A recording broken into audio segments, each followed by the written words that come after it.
Eu entendo, meus amados, que muitas vezes nós estamos na casa de Deus, nós conhecemos a Deus, mas é preciso ainda nós levar este assunto um pouco mais adiante. Eu vou ministrar aqui 2 pontos a respeito de salvação, e depois vai vir um outro pregador aqui e vai ministrar o 3º ponto, que vai falar um pouquinho do Apocalipse, talvez. Creio que escatologia, eu não consigo fazer isso ainda. Mas eu gostaria que você anotasse, porque tem grupo familiar, né? Que você anotasse e discutisse no grupo familiar os 3 pontos. Amém? Não vai anotar e ministrar somente o último ponto. Sei que aquele pregador ali é bom, mas aqui a palavra de Deus é boa, é melhor. Amém, meus amados? Então eu gostaria de falar sobre salvação, e o título é A Certeza da Salvação. Certeza da salvação. O texto básico que eu quero ler está em Mateus 7:21. Você pode acompanhar. A tradução que eu tenho diz assim: nem todo que me diz Senhor, Senhor, entrará no reino dos céus, mas aquele que faz a vontade do meu Pai que está nos céus. O texto é muito claro, meus amados, e diz que nem todos que chamam Jesus de Senhor vão entrar no reino de Deus. O texto aqui está falando isso. Eu não quero intimidar ninguém, eu não quero colocar peso sobre a vida de ninguém no que diz respeito à salvação. Não estou ministrando lei, né? Isso é graça sobre as nossas vidas, porque salvação é graça sobre as nossas vidas. Mas eu tenho recebido assim da parte de Deus, esse tempo conversei com o Ney, tenho recebido assim da parte de Deus algo assim muito, muito forte no que diz respeito, um temor muito grande pelos fins dos tempos. Não sei se você acredita ou não, que nós estamos vivendo os últimos dias, que Jesus está à porta para buscar a igreja. Se você não acredita, eu vou dizer que para mim não faz diferença para você. Faz diferença para você. Nós precisamos acreditar nisso. Nós precisamos viver uma vida, né, correta diante de Deus. Não nas leis, não na religiosidade, que a gente vê muito por aí. Mas eu sei que este dia ele se aproxima, né? O grande dia ele está chegando.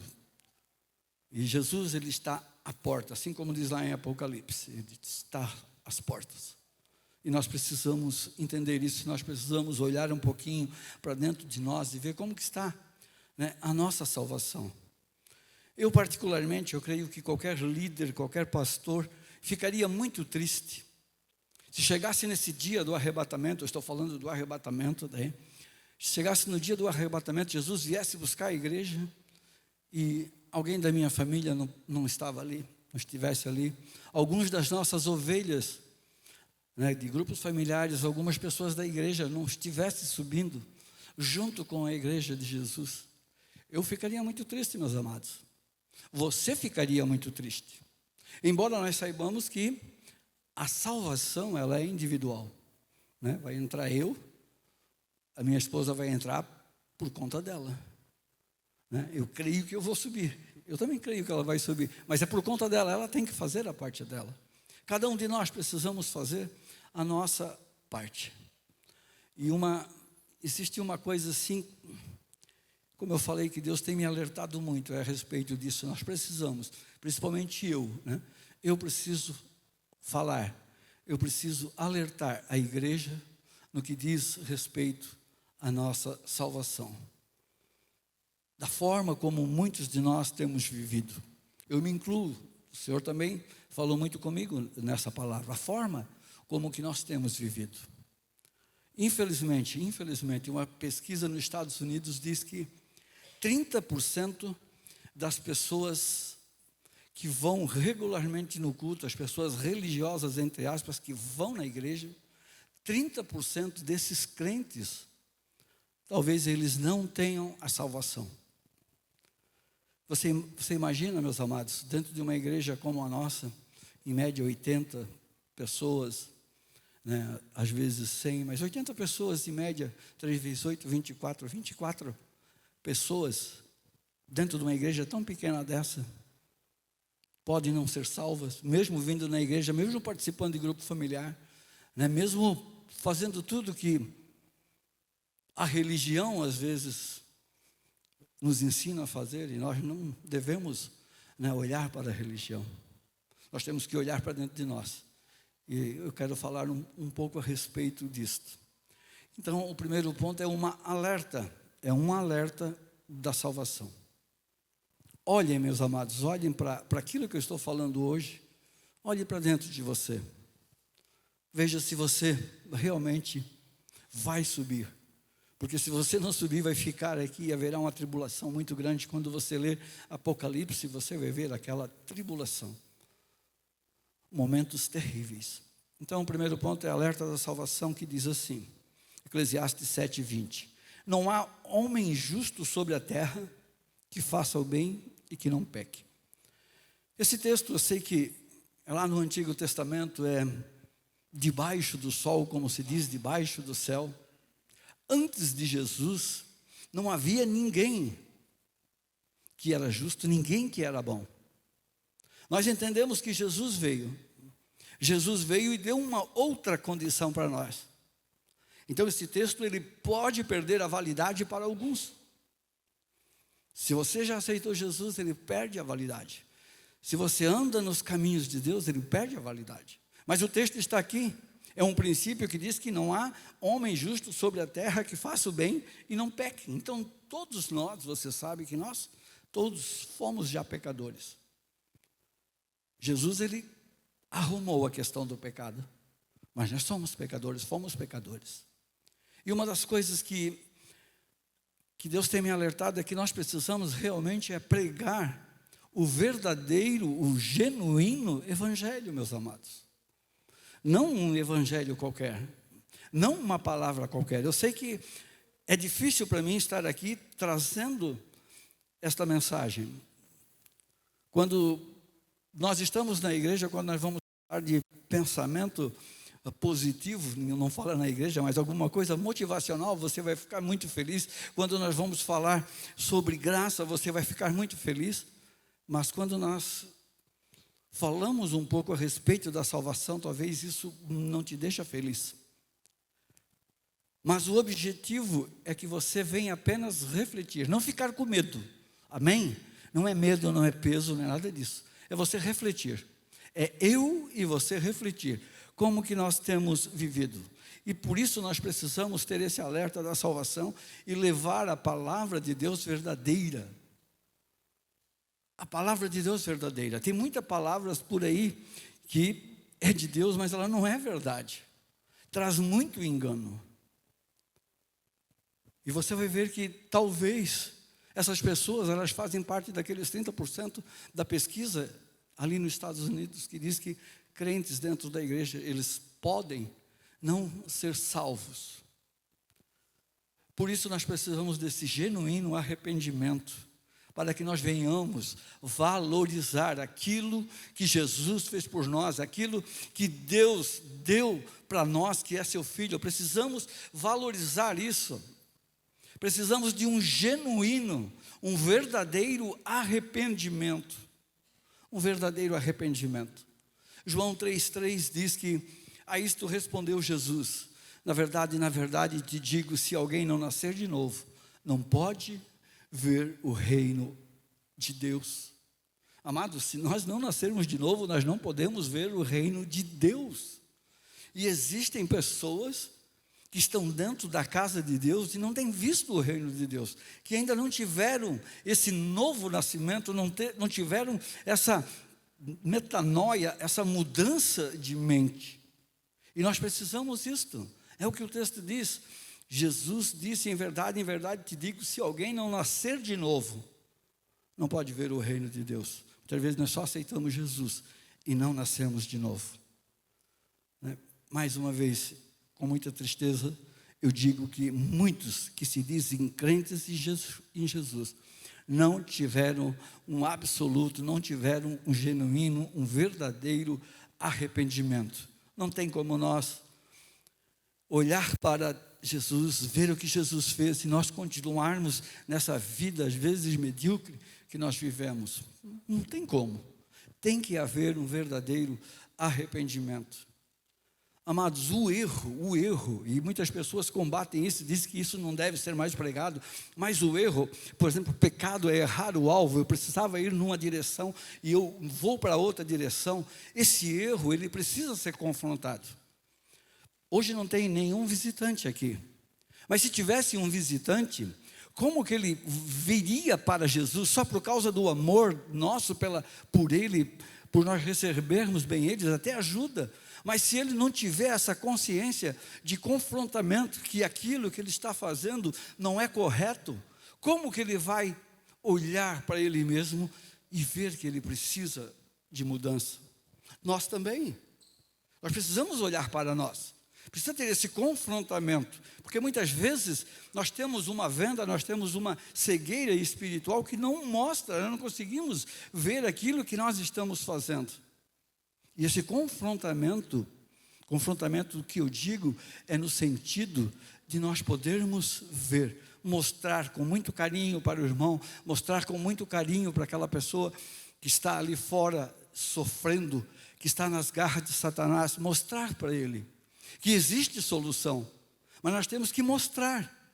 Olha, você precisa se arrepender, você precisa nascer de novo, você precisa aceitar o Senhor Jesus. Todos os pecados, eles já foram perdoados, todos, o de ontem, o de hoje e o de amanhã. Nós sabemos disso, mas a pessoa, ela precisa entender, ela precisa ser confrontada, ela precisa ver. Nós precisamos mostrar para ela a verdadeira palavra de Deus. Inclusive, nós precisamos entender isto também, meus queridos. Amém? Infelizmente, nós precisamos, né? Não dá mais para a gente viver assim uma vida diferente daquilo que Deus tem para nós. Como eu falei no início, né? Está às portas. Jesus, ele está buscando a igreja, ele está vindo. Você pode dizer, mas eu já ouvi isso já desde quando a Bíblia foi escrita, desde depois que ele morreu, mas agora é o tempo. A maioria das pessoas, a maioria dos pastores, aqueles que entendem bastante de escatologia, eles sabem disso. É tempo de Jesus vir buscar a igreja. E nós precisamos estar preparados. O seu irmão precisa estar preparado. Os seus familiares precisam estar preparados. A igreja, ela precisa estar preparada para isso, meus amados. Nós precisamos.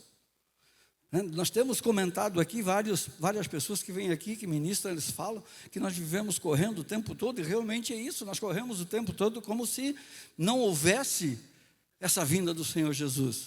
Claro que nós precisamos trabalhar, mas nós temos que parar um pouquinho também e colocar Deus como prioridade sobre as nossas vidas. Precisamos de temor, meus amados.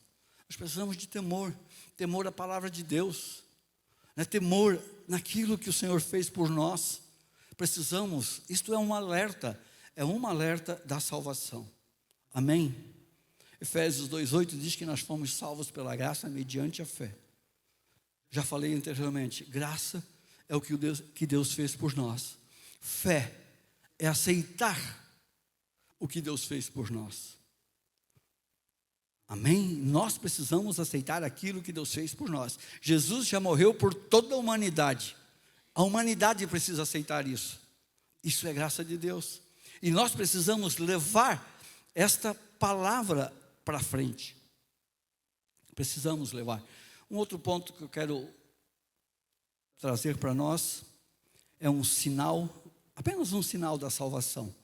E como subtítulo seria o fruto. Esse sinal da salvação é o fruto do caráter de Cristo. Ney, esses tempos ministrou com muita propriedade a respeito dos frutos. Só que nós precisamos, e hoje eu não vou administrar como se diz, né? Vou apenas dar uma ênfase de uma forma um pouquinho diferente a respeito do fruto do caráter de Cristo. Um dos maiores sinais da salvação é o caráter de Cristo na minha vida e na sua vida. Nós precisamos ter esse caráter do fruto de Cristo. Existem árvores que elas demoram para dar frutos, né? dá fruto no tempo certo. Mas é natural que esta árvore, ela venha dar fruto.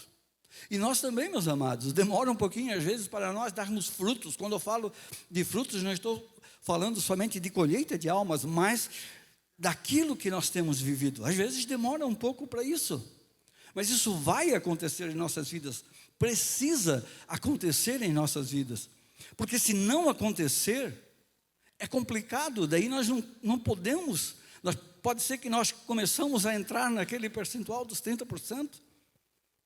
O cristão, ele precisa ter o caráter de Cristo em sua vida, não tem como. Faz parte da nossa natureza ouvir a palavra de Deus, ler a palavra de Deus, praticar a palavra de Deus. Nós não podemos ser da mesma forma que nós fomos sempre. Se você está na igreja, se você veio para a igreja, alguma coisa de diferente você quer. E esta coisa de diferente é o Senhor Jesus. E aos poucos, eu não estou dizendo que de uma hora para outra você precisa mudar, não é isso.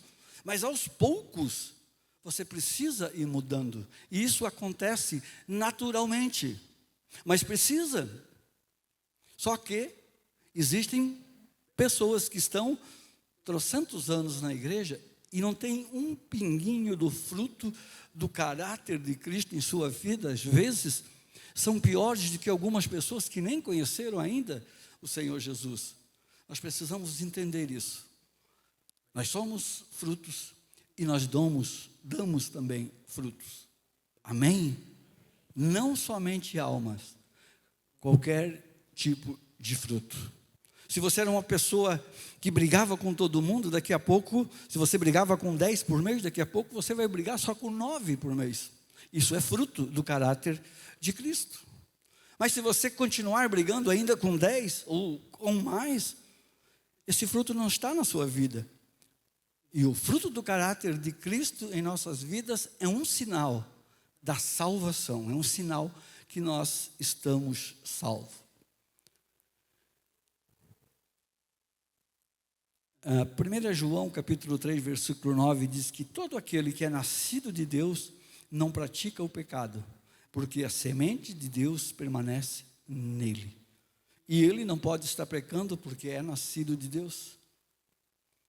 Esse texto é para nós também ainda hoje. Todo aquele que é nascido de Deus não pratica o pecado. Eu não estou dizendo que você não pode mais pecar. É claro que nós vamos errar. É claro que num dado momento nós vamos fazer alguma coisa de errado. Mas nós não podemos continuamente a errar.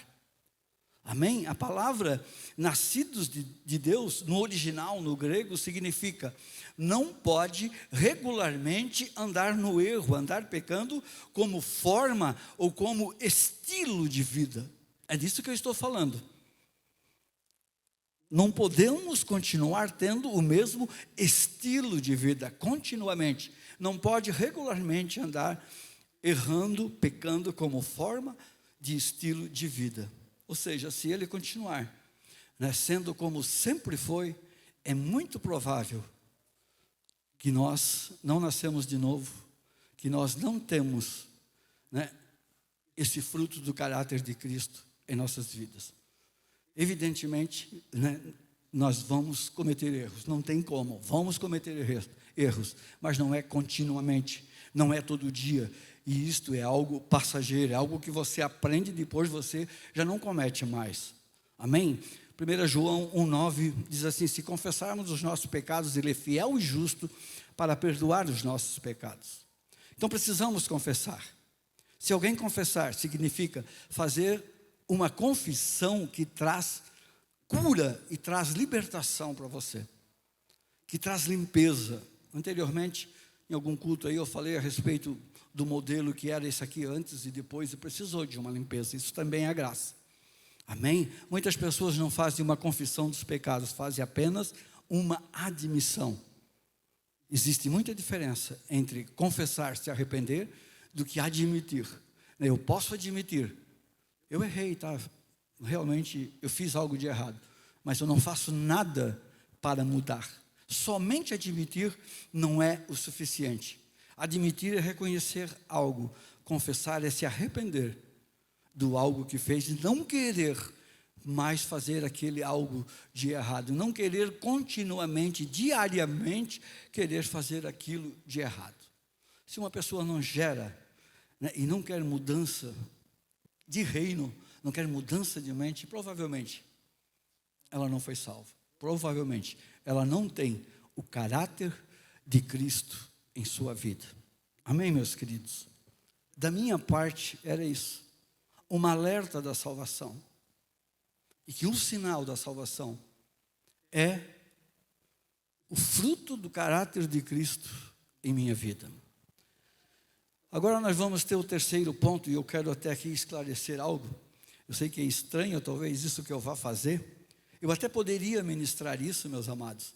Mas normalmente, né, e a palavra de Deus fala a respeito disso, que o santo da casa, né, o profeta da casa, muitas vezes ele não faz milagre. Se eu fosse falar aquilo que esse homem de Deus vai falar, talvez você pense assim, ele está colocando algo para mim. Isso é para mim, ele sabe da minha vida, ou está mandando umas indiretas. Mas não é isso, meus amados. Não é por isso que eu não estou nem ministrando aquilo ali. Talvez isso que eu ministrei, talvez você até acha que é pesado, mas não é pesado. É uma alerta. Deus tem falado conosco. Você entende assim? Amém? Então, aqui nós vamos ter esse segundo ponto, esse terceiro ponto que vai falar sobre a igreja. E como eu falei, é uma pessoa que ministra muito sobre graça. E ele traz um esclarecimento a respeito do tempo dos fins. E eu, quando recebi essa palavra, quando eu estava montando essa palavra, eu tinha assistido, né, esse culto, e eu disse, o Espírito Santo colocou dentro de mim, olha, esse terceiro ponto, ele vai caber justamente naquilo que eu coloquei para você ministrar. E vai ser um complemento daquilo que eu ministrei. Amém? O terceiro ponto é o futuro da igreja. E aí aperta os cintos que nós vamos decolar. O futuro da igreja. A igreja do Senhor Jesus Cristo possui um futuro tremendo, maravilhoso. Ou seja, você possui um futuro tremendo, poderoso, maravilhoso. A igreja do Senhor Jesus Cristo será arrebatada. Ela será arrebatada. O que é isso, pastor? Haverá um grupo de pessoas que serão arrebatadas. Elas encontrarão Jesus nos ares. Quando que vai ser isso, pastor? Breve, muito em breve, muito em breve, brevemente, breve. Muito em breve. Aleluia. De repente você que está nos assistindo diz assim, pastor, da onde que você tira essa ideia? Não, eu não tirei essa ideia de lugar nenhum, está escrito na Bíblia. 1 Tessalonicenses capítulo 4, 16 e 17 diz assim, pois dada a ordem, quem é que vai dar a ordem? Deus Pai. Pois dada a ordem, com a voz do arcanjo e o ressoar da trombeta de Deus, o próprio Senhor Jesus descerá dos céus e os mortos em Cristo ressuscitarão primeiro. Aqueles que morreram antes desse dia, ressuscitarão primeiro. Depois nós, os que estivermos vivos, seremos arrebatados com eles nas nuvens para o encontro com o Senhor nos ares. E assim estaremos com o Senhor para sempre. Aleluia. Aleluia. Queridos, quando Deus Pai der a ordem, o arcanjo, ele vai pegar a trombeta, o chofar que a gente toca aqui, o chofar, e vai soar essa trombeta, e Jesus Cristo virá buscar a igreja. Queridos, que dia glorioso, que dia maravilhoso, mas também que dia terrível. Como assim? Como assim? Porque ele vem buscar a igreja. Pastor, eu sou um desigrejado. Vai ficar.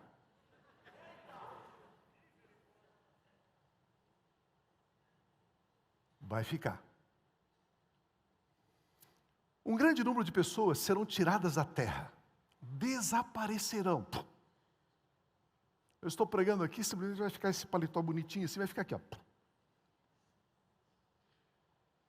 O seu relógio bonitinho, tudo vai ficar aí.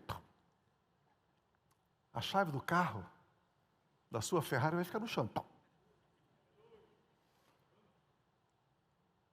Vai ficar para o anticristo. Nenhuma criança ficará na terra. Todas as crianças serão arrebatadas. Você pode imaginar a angústia desse pai e dessa mãe, que não subiu e a criança foi embora? Correndo na polícia, escuta, meu filho sumiu. Escuta, minha criança sumiu, meu bebê não está mais no berço, cadê? Não. É o seguinte, houve o arrebatamento da igreja. Os cristãos foram arrebatados, não estão mais aí. Não estão mais aí. O crente que está dirigindo o seu carro na rua foi arrebatado, o carro vai bater no primeiro poste, no primeiro carro. Aquela confusão. Então é um dia glorioso para os que são arrebatados, mas um dia terrível para os que ficarem. Jesus disse, deixe vir as minhas criancinhas, porque das tais é o reino dos céus. Elas subirão. Depois que a igreja for arrebatada, será instalado um governo aqui na terra chamado governo do anticristo. É um governo central, é um governo com uma só moeda, e vai ser uma criptomoeda, com certeza. Vai ser um governo central. A Bíblia diz que quando a igreja for arrebatada, o anticristo vai ser revelado. E esse período de 7 anos, a Bíblia chama de tribulação. E esse período de 7 anos é dividido em 2 períodos.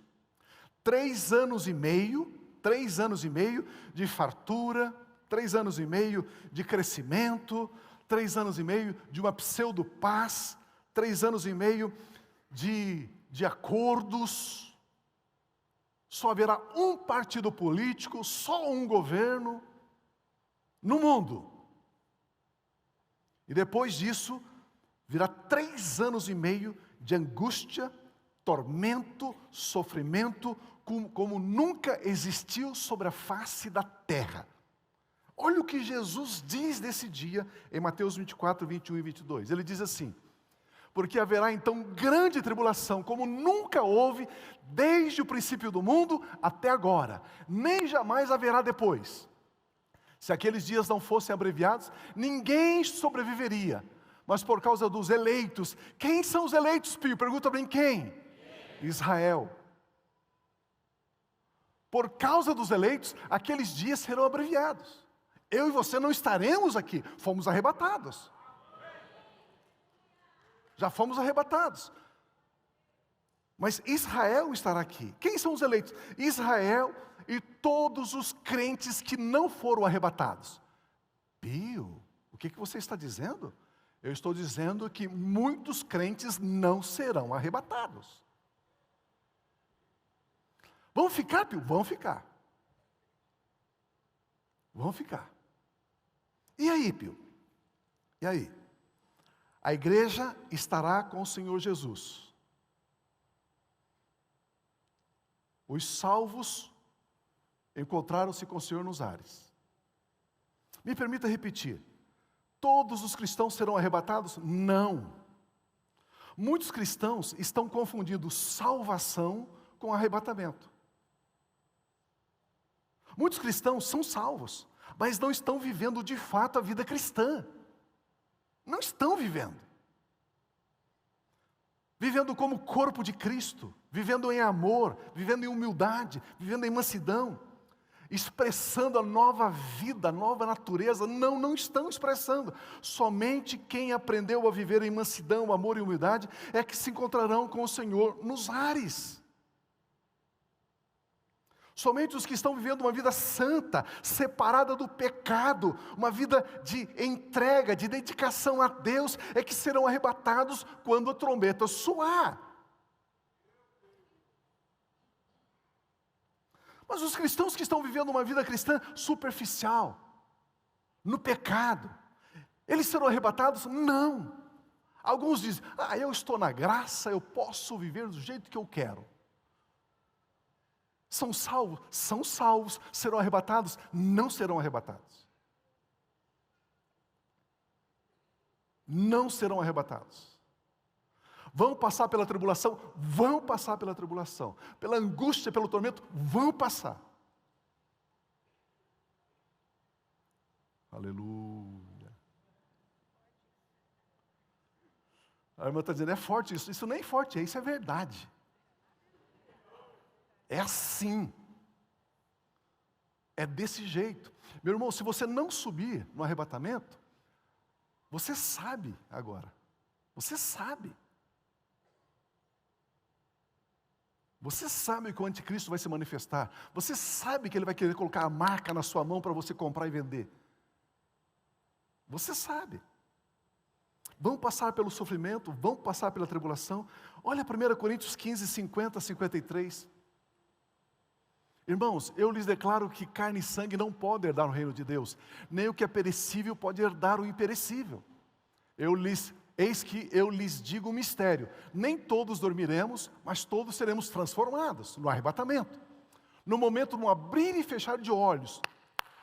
Olha aí, ao som da última trombeta. Pois a trombeta soará, os mortos ressuscitarão incorruptíveis e nós seremos transformados, seremos arrebatados. A igreja será arrebatada. Aqui o apóstolo Paulo descreve o arrebatamento da igreja de Cristo, mas haverá um grupo de cristãos que não serão arrebatados. Claro que sim. Como eu disse, o cristão que vive na prática do pecado, na mentira, no roubo, na inimizade. Irmãos, crentes comprando coisas e não pagando, crentes dando calote, não vai subir.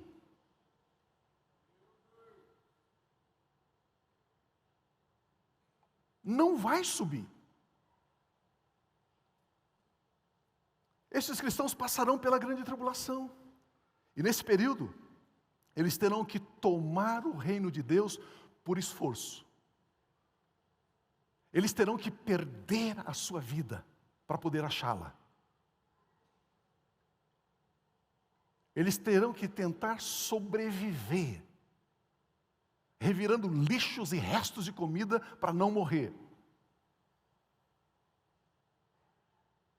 Viveram nos guetos. Olha, em 1 Tessalonicenses 3,13, que Ele fortaleça o coração de vocês para serem irrepreensíveis em santidade diante de nosso Deus e Pai, na vinda do nosso Senhor Jesus Cristo com os seus santos. Santidade não é opção. Dizer não ao pecado não é opção. É a expressão da nova natureza, a expressão da nova vida dada por Cristo Jesus a nós.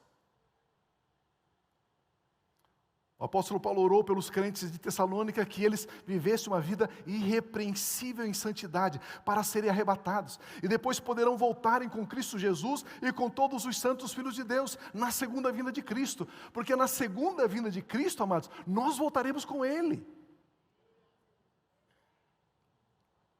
São dois eventos, arrebatamento da igreja e a segunda vinda de Cristo. A segunda vinda de Cristo será depois de 7 anos. Depois da tribulação.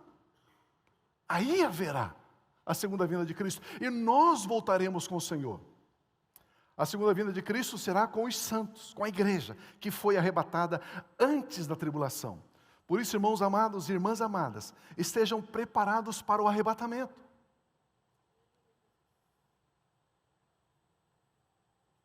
Não brinque de ser um cristão. Separe-se de todo engano, de todo erro, de todo pecado. Mergulhe na igreja, viva a vida de corpo, viva a vida da igreja. Tenha uma vida piedosa, uma vida dedicada a Deus. Amados, lembre-se que as nossas obras, elas serão recompensadas. Mas nós não realizamos as obras pensando em recompensa. Nós realizamos as nossas obras por gratidão pela nossa salvação. Mas mesmo assim as nossas obras serão recompensadas? Serão. Serão. E ao realizarmos as boas obras, A Bíblia diz, você faz isso com humildade, você faz isso com amor, você faz isso com mansidão. Queridos, não faz sentido um cristão vivendo uma vida íntegra, zelosa, servindo, se desgastando no ministério, vivendo em fidelidade, receber o mesmo galardão daquele crente que vive a vida na flauta.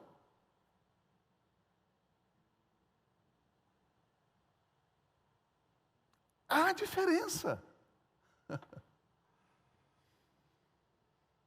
Quem são os cristãos que estão prontos para serem arrebatados?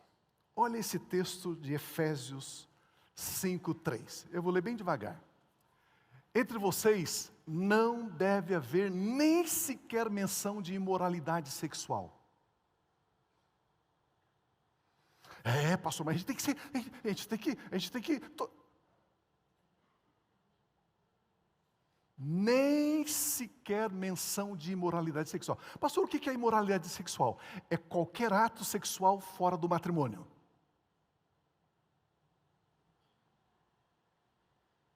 Qualquer ato sexual fora do matrimônio é imoralidade sexual. Como também de nenhuma espécie de impureza e de cobiça, pois essas coisas não são próprias para os santos, para a igreja. Não haja obscenidade, nem conversas tolas, sabe aquelas piadas, né? Aquelas piadas. Então, não haja conversas tolas, nem gracejos imorais, que são inconvenientes, mas ao invés disso, que haja ações de graças. Porque vocês podem estar certos disso. Eu gosto dessa expressão. Isso é fato. Não é sonho, é fato. Amanhã ou depois eu e você vamos nos deparar com essa verdade aqui. Nenhum imoral, ou impuro, ou ganancioso. Quem é ganancioso? Quem não dá o dízimo é um ganancioso. Quem não oferta é ganancioso. Portanto, nem o impuro ou o ganancioso que é idólatra tem herança no reino de Cristo de Deus. Ninguém os engane com palavras tolas, pois é por causa dessas coisas que a ira de Deus vem sobre os que vivem na desobediência. Portanto, não participem com eles dessas coisas. Porque outrora vocês eram trevas, mas agora são luz do Senhor. Aleluia. Vivam como filhos da luz. Aleluia.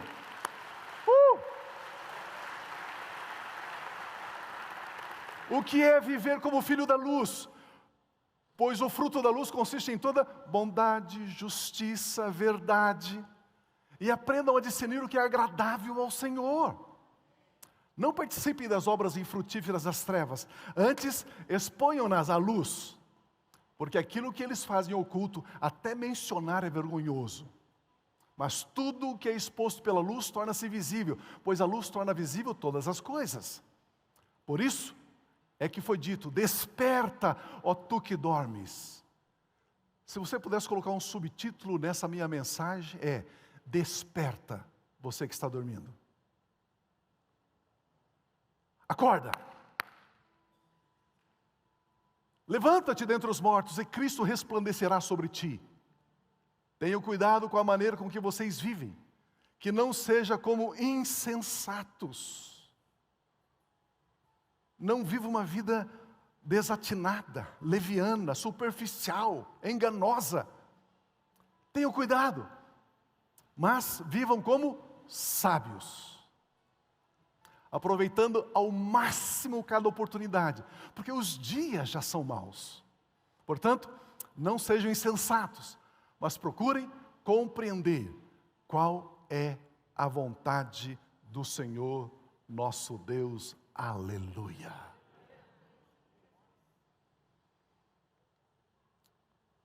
Não existe nenhuma palavra de Gênesis e Apocalipse que precisa cumprir para que aconteça o arrebatamento da igreja. Existem palavras que precisam cumprir para a segunda vinda de Cristo. Ainda faltam coisas a se cumprirem, mas para o arrebatamento não. De repente acontece hoje. Meu irmão, minha irmã, falando com todo amor, com todo carinho, falando assim de todo o coração. Cuidado. preste atenção. Não banalize. Não viva de qualquer jeito.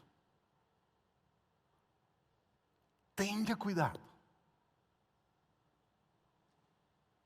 Já recebemos o amor de Deus. Já recebemos a vida de Cristo. Devemos agora manifestar as expressões da vida de Deus em nós. E a maior característica dessa expressão é o amor. Mansidão, humildade, coração disposto a servir. Porque, como disse Jesus, passarão os céus e a terra, mas aqueles que fazem a vontade do Senhor, são estes os que permanecem para todo o sempre, sempre, sempre. Aleluia.